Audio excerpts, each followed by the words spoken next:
Magkano nga ba lahat ang nagastos namin sa kiddie party ng anak ko? Sa video na to, tatalakayin natin kung anong klaseng diskarte at kung anong klaseng pagbabudget ang kailangan ninyo para mas makatipid kayo.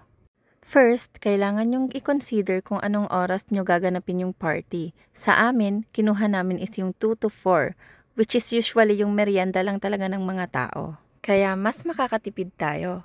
Second is kung anong klaseng pagkain ang i-offer mo sa mga bisita mo. Merong binibigay na menu from meal A to meal D.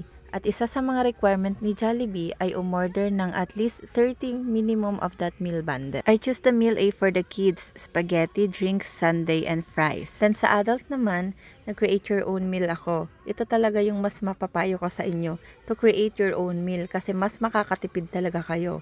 Sa adults, in order ko is Jolly spaghetti, drinks, choco sundae, and chicken. Again, since snack time lang naman ito, I did not order any rice na. Pero yung bisita na gusto naman or nag-request ng rice, pwede naman mag-add up. A total of 60 packs yung in-order ko, 30 for the kids and 30 for the adults. Kung sakali namang kumulang ang pinareserve mo na pagkain, huwag kang mag-alala. Pwede kang umorder on the spot. Lahat ng bisita mo ay mabibigyan ng pagkain ni Jollibee. Para sa akin kasi, mas okay na yung sapat lang yung in-order mo, kaysa naman sobra-sobra at masasayang lang, di ba? Kaya maipapayo ko is magpa-reserve kayo ng sapat lang kasi kung magkulang naman, again, no problem, magpo-provide si Jollibee ng pagkain on that day. May binayaran din pala akong 2,500 pesos sa pagpapareserve ng kiddie party. Included na dyan yung mga giveaways, isang mascot at prizes sa party. So all in all, sa 60 katao, ang binayaran ko lang is 15,000 pesos. Kasali na nga dyan yung 2,500 pesos na reservation fee.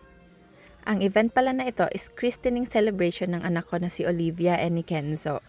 Kaya sobrang sulit talaga yung gastos dito. All in all, marirecommend ko talaga ang Jollibee Kiddie Party.